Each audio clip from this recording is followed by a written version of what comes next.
겸손과 기도. 찬미 예수님. 그때 예수님께서 이렇게 말씀하셨다. 아버지, 하늘과 땅의 주님, 지혜롭다는 자들과 슬기롭다는 자들에게는 이것을 감추시고 철부지들에게는 드러내 보이시니 아버지께 감사드립니다. 그렇습니다, 아버지. 아버지의 선하신 뜻이 이렇게 이루어졌습니다. 나의 아버지께서는 모든 것을 나에게 넘겨주셨다. 그래서 아버지 외에는 아무도 아들을 알지 못한다. 또 아들 외에는, 그리고 그가 아버지를 드러내 보여주려는 사람 외에는 아무도 아버지를 알지 못한다.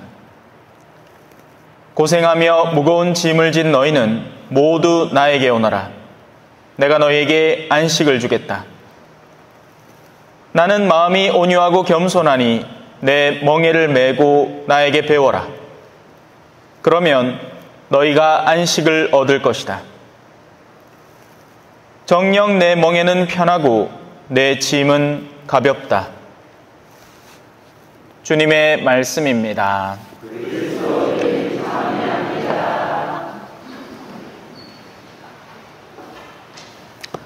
찬미 예수님.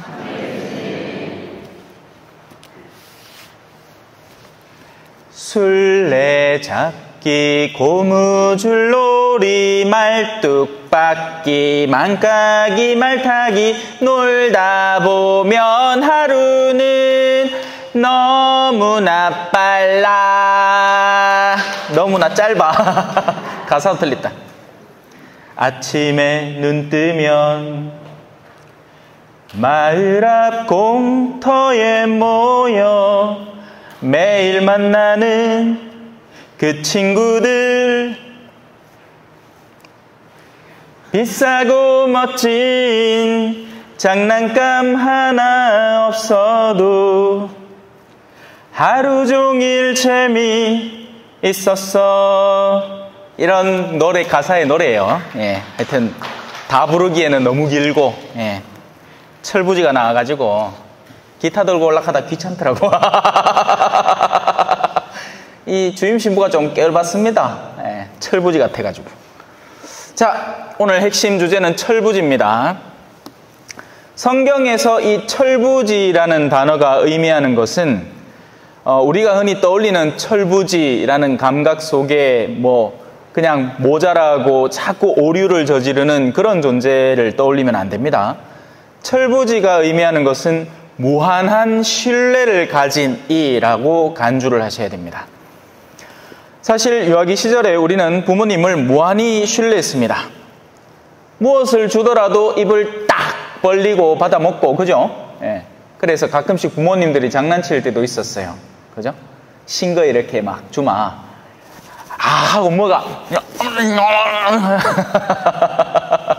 우리 아버지도 저한테 장난쳤습니다. 한날 횟집에 그 대봉성당 근처였다는 것까지 기억이 나요. 예, 얼마나 충격을 받았으면. 횟집에 가갖고 색깔이 희한한 음식이 있는 거예요, 제 눈에는. 그래, 이게 뭔가 싶어갖고 아버지가 먹고 싶나 해갖고 입을 딱 벌리더만 한 줌 딱 쥐주는 기라. 뭐였겠어요? 와사비! 머리 쥐 뜯었지 뭐. 하지만 부모님이니까 설마 내 입에 독약 넣겠나 싶어가지고 받아 먹은 겁니다. 근데 이제 그때만 해도 아버지가 지금의 제 나이보다 어렸겠죠. 그러니까 장난기가 가득했던 거예요. 성당에 앉아 있으면 기억납니다. 아버지가 이 여름에 이 반팔 입고 성당에 제가 이렇게 탁 팔을 얹고 앉아 있잖아요. 그러면 손톱으로 요 안쪽에 이 보들보들한데, 요 밑에 딱 닿아 있으면 요다 손가락을 싹 넣어. 그러면 이 찝힌단 말이라. 살이. 하면 이제 그것도 재밌다고. 그런 기억도 나고. 다 어린 시절 기억이 있을 거 아니에요. 지금 다들 주름이 져갖고 앉아 계시지만 여러분도 한때는 다 얼라였다 아이가. 어에 하는 시간 다 있었다 아닙니까? 이 동네 꼬치 내놓고 댕기고. 옛날엔 그랬잖아. 아들 빤스를 말라 입히노? 씻고 빨기 귀찮은데. 어르신들 지나가면 일로 온나 꽃이 한 만치 보자 막 이렇게 하고 막 그죠? 지금 같으면 경을 칠 일이다 그죠? 성추행이라고. 예. 요새 어린이집이나 학교나 만만치 않을 거예요. 예. 부모들이 난릴 겁니다. 예. 얼마나 또 긴장되겠어요. 혹시나 또 어린이집 가서 야들이 말도 제대로 못하는 아를 거다 데려다 놨는데. 예? 자, 여하튼 다시 돌아와서 철부지에서 너무 빠졌다 그죠? 요아기 시절에 우리는 부모님을 무한히 신뢰를 하는 겁니다. 또 신체적이고 언어적인 능력도 부족하니까 어쩔 수 없이 누군가에게 기대어 살 수밖에 없습니다. 그러면서 이제 철이 든다는 건 부모의 슬하에서 벗어난다는 걸 의미하죠. 그래 요즘 철 안 든 애들이 많습니다. 나이가 20이 되어도 나이가 30이 되어도 옛날 같으면 뭐 20살 되면 그냥 벌써 결혼할 준비하고 앉았고 그죠? 밖에 나가고 취직해가 뭐라도 해먹고 살 준비를 해야 되는데 공부 진짜 잘하고 집에 형편 좋은 아들이나 대학을 갔지 뭐 누가 대학 갑니까? 공고 상고 나와가지고 바로 취직하지. 근데 지금은 안 그렇잖아요. 나 30 넘어가 나 30 중반에 집에 떡 붙어가 컴퓨터 오락 딱딱딱딱딱딱 하고 있고 결혼할 생각도 안 하고 뭐한 짓이고? 그렇게 해놓고는 이제 결혼을 못 함께 비혼 선언을 합니다. 아무도 안 찾아줄게. 비혼 선언은 20대 초반에 해야 진짜 비혼 선언이지. 그래 우리 신학생들은 신학교 들어가면서 비혼 선언을 하고 들어가는 거잖아요. 고민을 시게 합니다. 혈기왕성한데 이쁜 아들 많이 비는데 내가 저렇게 이쁜 아들을 다 놔두고 혼자 살 수 있을까? 나날이 고민이에요. 신학교에서. 방학 때마다 나오면 교사들이 또 얼마나 이쁜 동 같이 막 신학교 준비하면서 막 가슴 설레고 내가 이래도 신학교를 계속 다녀야 되나? 아니면 신부를 그래도 가야 되나? 그래 고민하다가 또 신학교 들어가고 그래 그래도 예수님을 한번 따라보자. 신부가 된다고 멈추는 게 아니에요. 30대 신부는 또 혈기왕성하단 말입니다. 한창 때 아닙니까? 인자쯤 돼 있긴 해. 인자 좀 포기했어. 인자 뭐 하겠노 그죠? 신부로나 열심히 살지. 인자 나가고 뭐 기술을 세워 보여라 하였긴 해. 이제 40대 중반에 이제 물론 여러분들 보시기에는 아직 젊고 어리죠. 그지요? 얼마나 이쁩니까 이 주임 신부? 팽팽하게 해가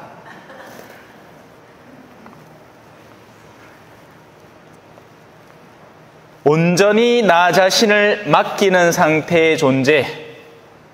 성경은 철부지를 그렇게 묘사하는 겁니다. 철 안 든 사람이 아니라 우리가 얘기했던 그 30살인데 철딱선이 없는 그런 존재들이 아닌 온전히 하느님께 모든 것을 의탁하고 맡기는 존재. 잊지 마세요. 자, 그리고 하느님은 당신에게 그렇게 모든 것을 내어 맡기는 이들에게 당신의 숨겨진 비밀을 기꺼이 드러내십니다. 이게 세상의 누군가에게 철부지처럼 매달리면 문제예요. 우리는 독립성을 키워야 돼요. 하지만 하느님께는 예외입니다. 하느님께는 오히려 우리를 더 맡길수록, 우리를 온전히 더 헌신할수록 긍정성이 확보됩니다. 세상의 누군가에게는 귀속되면 안 됩니다.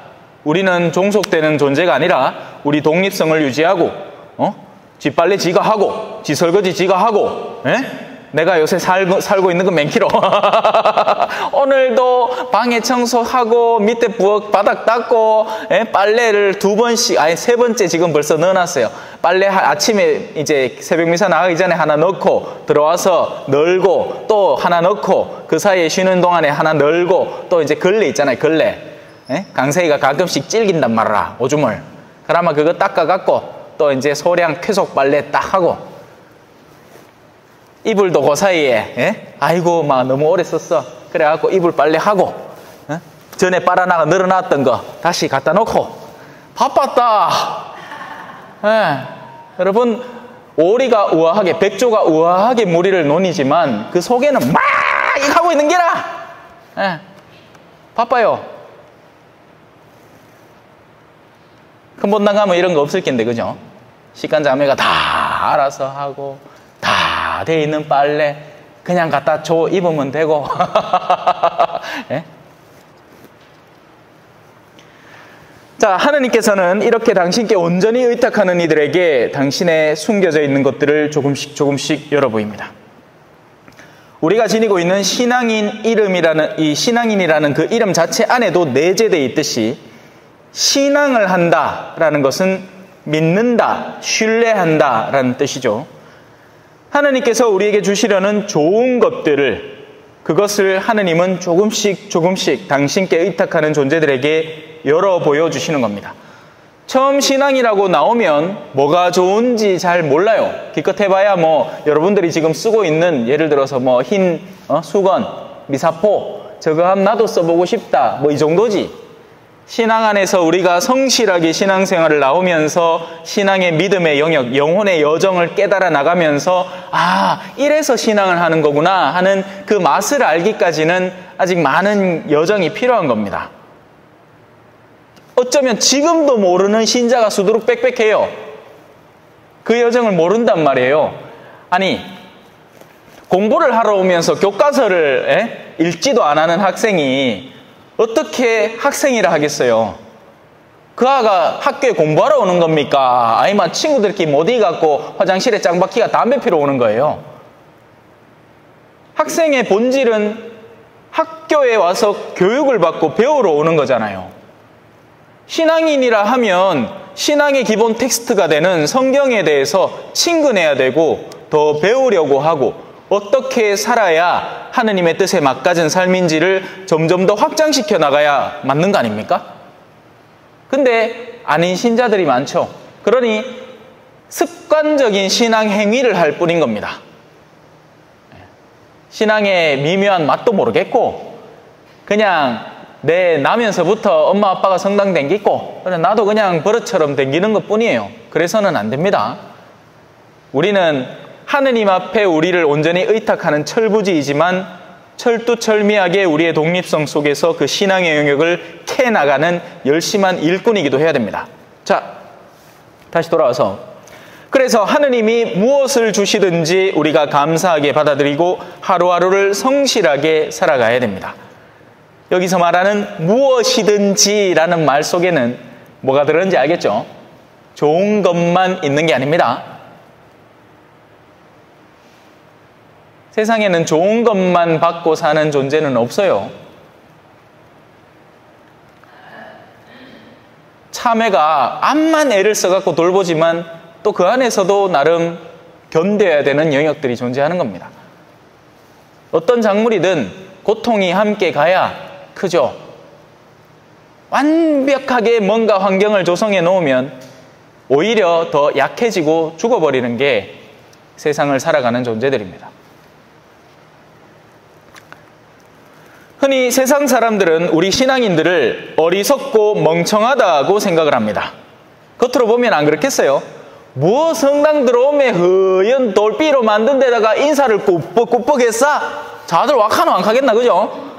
그러다 또 여 떡 들어오면 머리 이상한, 지금 무슨 중세시대도 아니고 전신만신 머리에 뽀자기를 하나씩 덮어 쓰고는 이래갖고 아멘 한다. 뭐한 짓이고, 그죠? 놈들이, 여러분 객관적인 시선으로 우리 스스로를 지금 보라고요. 이 중에 저보다 나이 적은 사람 몇 명이나 되겠습니까? 그런데 이 기떼기 잉크도 안 마른, 포적에 잉크도 안 마른 기떼기 셰파라나가 앞에서 막 하는데 신자분들이 그냥 잠자코 듣고만 있어. 이상하지 않아요? 하지만 우리는 신앙을 갖고 있기 때문에, 여러분이 사제직에 대한 기초적인 존경을 갖고 있기 때문에 가능해지는 거죠. 신앙이라는 것을 쏙 빼고 나면 우리 정말 이상한 짓 하고 있는 사람들이에요. 실컷 머리캐이고 돈 내고 받아 먹는 기라고는 빵 쪼가리 그거 하나 받아 먹고 집에 가는데 예? 어떤 꼬맹이가 주교님이 드리는 미사를 뒤에서 유심히 봤어. 그래갖고 나중에 집에 가면서 어른이 물었어. 야, 니 오늘 뭐 봤노? 가있긴. 아니, 오늘요 어떤 할아버지가 저 앞에 처음에 들어와갖고는 모자를 이렇게 벗어놓고 모자가 어디 있는지를 한참 찾다 갔다가 내가 끝날 때 모자 다시 찾아서 쓰고 나갔어요. 갔느나. 주교님이 그 쓰는 죽겠대 있잖아, 죽겠대. 예? 그거를 미사 때는 잠깐 벗어놓고 복사가 갖고 갔다가 나중에 갖다 주고 다시 쓰고 나오니까. 예? 세상 사람의 시선에는 우리가 너무너무 이상하고 멍청해 보일 겁니다. 왜 저런 행동들을 할까? 자기들처럼 똑똑하게 사물을 분간하지를 못해서 이 사람들은 왜 저렇게 속없이 사나? 똑똑하면 자기의 이득을 최대한 취하고 쓰이는 건 최대한 막고 구두쇠처럼 나 자신의 목적만을 위해서 살아가야 되는데 저 사람들은 뭔 놈 사회복지한다 해삼에 가난한 사람들을 알아서 찾아가고 우리는 도로 피하고 싶고 멀리 떨어뜨려 놓고 싶은 사람들인데 저거들은 가깝고 오히려 더 가깝게 친근하게 대하고 이렇게 사는단 말이라. 물론 그렇게 안 하는 신자도 많죠. 다 그런 건 아니에요. 그러니 왜 저렇게 멍청하게 살아가지? 라고 생각을 합니다. 물론 신앙인들 가운데에서도 이 신앙의 본질과는 동떨어져서 살아가는 사람들도 있습니다. 그들은 신앙이라는 것을 하나의 일종의 도피처로 여깁니다. 그들의 특징은 세상살이가 힘들어서 여기 도망 잠깐 나오는 거예요. 그래서 여기를 안식처요, 쉼터로만 만들려고 합니다. 그런 사람들이 흔히 하는 입버릇처럼 하는 말이 종교에 왜 나오십니까? 마음의 평화를 찾아서요. 그 말은 뭐겠어요? 마음이 안 편하면 성당 안 나오겠다 이 말이고 실제로 그렇게 합니다. 그들은 성당에 나와서 마음이 편하면 누리지만 마음이 조금이라도 불편해지기 시작하는 순간부터 성당에는 발을 끊습니다. 냉담자가 되는 거죠. 싫은데 왜 나와? 안 그래요? 좋으면 하는 기고 성당을 하나의 세속적 시선으로만 봐서 좋은 것만 취하겠다 이건 거죠. 하지만 진정한 의미의 철부지, 자 이제 철부지를 본격적으로 파헤쳐 봅시다. 하느님께 나 자신을 온전하게 의탁한다는 말의 핵심적인 가치는 오히려 보다 더한 현실주의적인 삶을 드러낼 수밖에 없습니다. 하느님께 나의 의지를 맡겼다. 오늘 이 독서에 성령께서 내 마음에 오시면 나는 다윗처럼 찬양하리라. 제가 좀 또라이 같아요. 성령께서 나를 이끌어 가시면요, 성령이 나를 어디로 이끌어 갈 것 같아요? 성령은 여러분을 어디로 이끌어 갈 것 같습니까? 대표적인 예를 들어 드릴게요. 이집트라는 압박이 있었습니다. 이집트라는 어마어마한 압제의 나라가 있었어요. 그 밑에서 이스라엘 백성이 신음하고 있었습니다. 너무 힘들어. 그랬대 모세가 나타났죠. 나를 따라오너라. 내가 너희를 하느님의 뜻대로 인도해 가겠다. 그래서 그들이 나온 곳이 어디였을 것 같습니까? 이집트보다 훨씬 더 화려하고 복된 어마어마한 곳으로 데려갔을까요? 광야로 데려갔어요. 무려 40년을 광야에서 헤매도록 만든 겁니다. 그게 성령께서 하시는 일이에요. 성령께서 예수님을 어디로 데려갔을까요? 신약은 어떻게 묘사하고 있을까요? 성령께서는 예수님을 광야로 이끌었습니다. 거기에서 사탄의 유혹에 시달리게 하셨어요. 어디 성경이 말하는 것처럼 사탄이 딱 3번만 와서 요거 빵 만들어봐. 그럼 내 니 믿어줄게. 성전에서 띠 내리봐. 그러면 내가 니를 하느님의 아들로 쳐줄게. 뭐 그렇게 했을까요? 아니에요. 끊임없이 와서 괴롭힌 겁니다. 사제에게 유혹이 언제 올 것 같아요? 뭐 일생 중에 뭐 20대에 한 번, 30대에 한 번, 40대에 한 번 이렇게 올까요? 아니에요. 매 순간순간 유혹이 다가옵니다. 야, 오늘도 뭐 우리 신자들 네가 암만 열심히 해봐야 그냥 앉아가 뭐 듣는 동 마는 동 졸다가 깼다가 네가 소리 지르면 깨고 막 갈 낀데 만다 열심히 하노 그냥 대충 하고 말지. 강론 짧게 하면 5분 만에 끝나잖아요. 그러면 미사도 짧아지고 뭐 니도 덜 불편할 끼고 편히 쉴 수 있지 않겠나.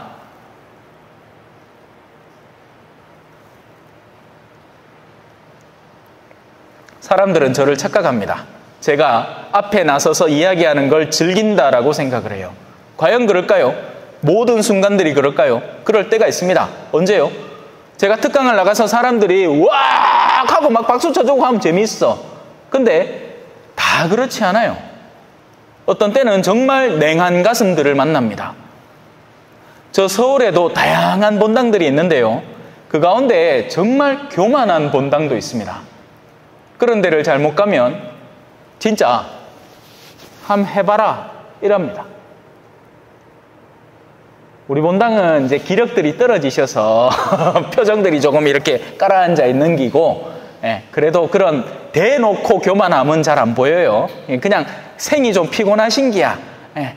웃자니 이 처진 주름을 끌어올려가 웃을락하니 잘 안 웃어져. 그냥 그래 지내시는 기라. 그랬기는 이제 제가 봐도 좀 그런데, 저 위에 가면 진짜 영혼들이, 딱딱한 영혼들이 있단 말이에요.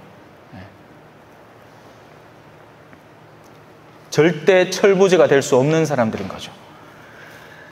우리가 이 본격적인 의미의 철부지가 된다는 것은 생에 적극적으로 헌신한다는 의미입니다.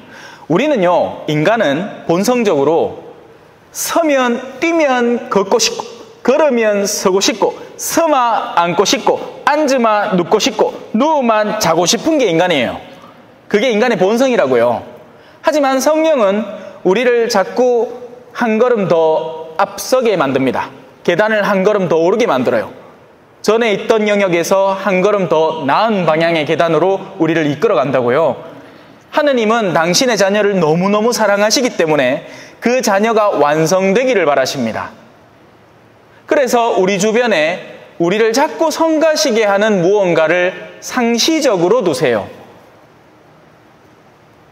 좋은 것만 주시는 분이 하느님이 아니라고요. 그러니까 우리 인간적 시선에 말이죠. 당신이 궁극적으로는 우리를 좋은 방향으로 이끌지만, 아니 대학에, 좋은 대학에 쑥 넣어주는 게 아니지. 그러면 가는 더 고생합니다. 알아요? 대학에 억지로 집어넣잖아요. 뭐 부모가 재력이 돼가지고 뭐 기부금을 내고 대학에 그런 제도도 있으니까.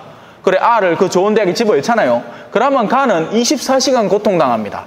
와, 팀이 하거든. 대학 교육을 뭐 어디 아무나 합니까? 물론 요새는 아무나 합니다. 요새는 대학이 신입생을 못 받아갖고 허덕이고 있는 파이고, 옛날에는 안 그랬단 말이에요. 옛날에는 대학에 일을 하면 정말 이 배움의 자리였고, 많은 이들이 배움에 더 증진시켜 나가는 곳으로 선택하는 곳이지, 말 그대로 요즘처럼 개나 소나 나가는 곳이 아니란 말이에요.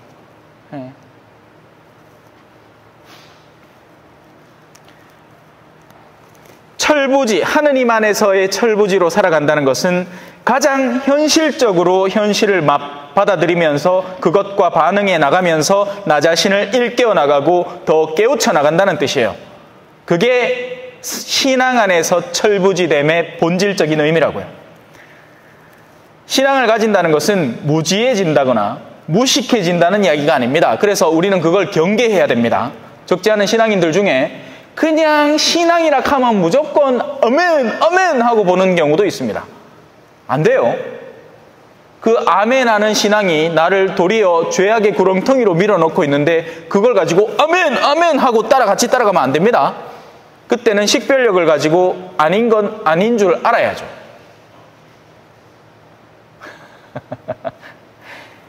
신천지에서 천주교 신자를 너무 좋아해. 이 사람들이 그냥 습관적으로 거룩한 것에 익숙해져 있을 뿐 아는 게 하나도 없는 거예요. 심지어 자기들이 믿는 기초적인 신앙조차 몰라. 그러니 성경 구절을 들고 와갖고는 우리한테 누구는 와이카노 하면 디디야 이거 그자 아이고 우리 와카겠노 난 잘 모르겠네 이렇게 하고 있습니다. 뭘 배운 게 없고 아는 게 없고, 그러니까 우리 내면이 굉장히 약해져 있는 상태인 거예요. 이 이단 종교들에 너무나 쉽게 빠지는 겁니다. 천주교 신자 중에 점 보러 가는 사람이 얼마나 많은지 아세요? 얼마나 많은지 모릅니다. 그렇게 해놓고는 자기가 천주교 신자래. 어떤 사람은 저 교회에서 공식적으로 반대하고 있는 나주 율리아 이런 사람들까지 몰래 갔다 와요. 그렇게 해놓고는 또 성당에서는 열심히 활동한다. 뭐예요? 이거 뭐 하자는 겁니까 도대체, 그죠?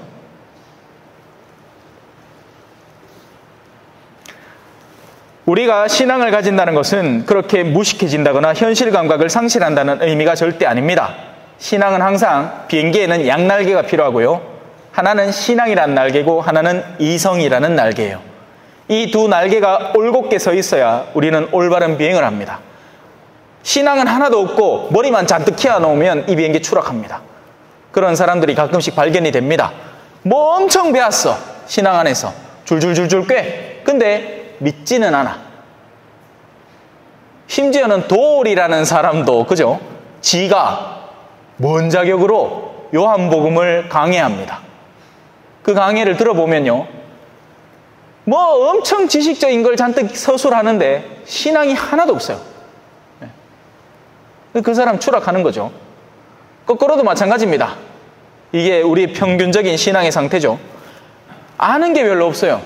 근데 믿기만 하는 거예요. 그러면 이 비행기도 언젠가는 어딘가로 가서 꼬라박게 됩니다. 우리는 세상이라는 영역을 올바로 이해하고 알면서도 그것을 초월해야 합니다. 몰라서 회피하고 도피하는 게 아니라 그걸 잘 알면서 그것을 초탈해야 한다는 거죠. 현실의 유혹을 너무나도 잘 알면서 오히려 그것을 초월해서 더 좋은 가치를 향해서 마음을 드러높이는 이들, 그들이 하느님에게 온전히 헌신하는 철부지 신앙인들인 겁니다. 신앙인이라고 해서 돈의 유혹, 알코올의 유혹, 이성의 유혹을 모르는 게 아닙니다. 신부가 된다고 해서 그런 것들을 모르는 게 아니에요. 더 잘 알아요. 심지어는 신학교에서 과목 중에 이 자연과 이 성에 대한 건 여러분 웬만한 성적 지식보다 훨씬 더 많이 배웁니다. 여성들의 피임법이 뭐가 있는지, 피임 기구들의 종류는 어떤 것이 있는지, 콘돔도 100% 막아주는 게 아닙니다. 95% 정도밖에 안 돼요. 왜? 찢어질 수가 있거든요. 그러니 그런 피임 기구들을 교회에서는 될 수 있으면 쓰지 말고 올바른 관계를 우선적으로 회복해서 부부 사이에서 자연적인 관계 속에서 성을 즐겨라 라고 하는 겁니다. 여성의 주기에 따라서, 여성이 임신을 생리 주기에 따라서 이 월경의 시기가 되면 서로 자리를 멀리하고, 또 자녀의 축복이 다가올 때가 되면 즐기고, 또 그 사이에 자연 피임이 가능한 영역 시간 속에서는 그걸 그때 아이를 낳고 싶지 않은 부부는 그 시간을 활용하라는 거죠. 잘 알아요. 알고 있단 말입니다. 네. 돈 모르겠습니까? 돈 좋은 줄 알지. 술도 좋은 줄 알아요. 네. 20대 때 제가 가끔씩 옛날 사진들을 이래 보면 참 철딱서니 없이 넣을 때 많았습니다. 제 천미사 때 사진을 한번 본 적이 있어요. 그때 노래방에 가고, 그때 노래방이 유행이었거든요. 아들하고 막 놀면서 네? 발바닥이 진짜 새카매질 때까지 놀았더라고요.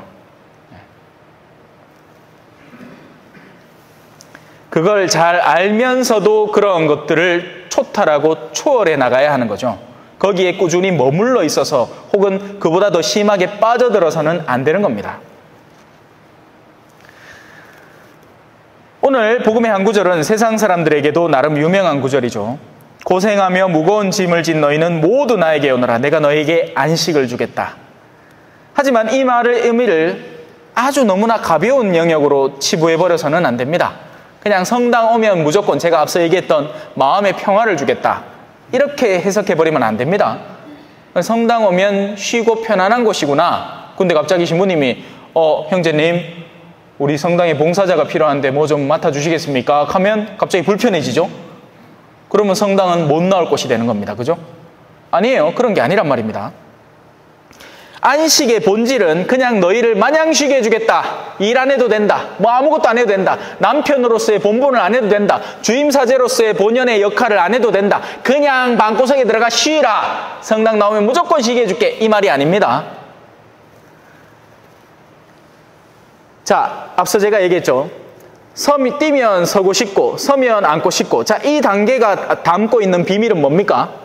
뛰는 사람에게는 걷는 게 쉬는 거예요. 걷는 사람에게는 서는 게 쉬는 거죠. 서 있는 사람에게는 앉는 게 쉬는 겁니다. 근데 이걸 뒤집으면 어떻게 돼요? 앉아 있는 사람에게는 서는 게 힘든 일입니다. 서 있는 사람에게는 걷는 게 힘든 일이죠. 여기에 비밀이 있단 말이에요. 하느님은 우리를 건강하고 책임감 있고 성실하게 만들어서 누워있던 자리에서 앉게 만들고, 앉아있던 자리에서 서게 만들고, 서있던 자리에서 걷게 만들고, 걷는 일을 뛰게 해서 독수리 날개쳐 올라가듯 하늘을 훨훨 날아다니는 존재가 되면 그 아래에 내가 몸담아 있던 모든 것들이 안식이 되는 겁니다. 그전에는 저 산을 봐도 부담스럽고 저걸 내가 어떻게 넘나? 내가 보자 때는 주임 신부를 어떻게 하지? 사람들과 어떻게 부대끼지? 주임 신부로서 맡게 될 여러 가지 직무와 책무들을 어떻게 견뎌내지? 하지만 그걸 적극적으로 임하다 보면 어느샌가 저는 그 직무에 합당한 자가 되어 있고 그 외에 나머지 것들은 다 쉬는 행위가 되는 거죠. 이해했죠? 세상은 언뜻 좋은 가르침을 우리에게 주는 듯 우리를 속이지만 결국에는 우리를 절망하게 만들 겁니다. 야, 돈 많이 벌어. 그러면 너 정말 행복해질 거야. 이뻐져. 그럼 진짜 행복해질 거야. 가끔 가다가 연예인들을 바라보면서 저는 묵상을 해요. 야, 힘들겠다. 왜? 뒤에 쫓아오는 사람들이 얼마나 많겠노, 그죠? 지금은 내가 책받침의 주인공이 있다. 이제 요새는 책받침 쓰지도 안 한다, 그죠? 옛날에는 소피 마르소, 브룩 쉴즈, 이런 아들이 책받침 앞에 막 학원 책받침 막 코팅을 나눠줬단 말이에요. 근데 지금 어떻게 됐습니까? 다 쪼글쪼글 해졌잖아. 누가 그거 알아주노? 에? 언젠가는 뒤에 칼 맞고 빠지게 됩니다. 속지 마십시오. 열심히 모은 재산이 도리어 골칫덩어리가 되고 부모가 남긴 유산이 자녀들로 인해서 기쁘게 나누어질 줄 알았는데 자녀들 사이에 칼부림이 납니다. 뭐 하자는 짓입니까? 마음을 다해 키운 자식이 정말 나에게 기쁨이 될 줄 알았는데 이놈의 자식 때문에 내가 소가리를 얼마나 하는지 모릅니다. 이게 세상에서 곧잘 일어나는 일이죠. 하지만 예수님은 우리에게 이렇게 우리를 초대하십니다. 나한테 와서 배워라. 나는 너에게 내가 가진 멍에를 잠깐 줄 테지만 이 멍에는 너를 결국에는 더 튼튼하게 만들어서 힘있게 만들어주고 다른 모든 것들을 안식처럼 느끼게 만들어줄 훈련 도구다. 그러니 너희는 내 멍에를 메고 나에게 배워라 합니다. 그래서 우리는 우리의 일상의 십자가들, 아버지로서의 십자가, 어머니로서의 십자가, 사제로서의 십자가, 수도자로서의 십자가를 성실하게 지고 살아갈 필요가 있습니다. 그러면 우리가 안식을 얻게 될 겁니다. 정녕 내 멍에는 편하고 내 짐은 가볍다. 아멘, 아멘. 찬미 예수님, 겸손과 기도.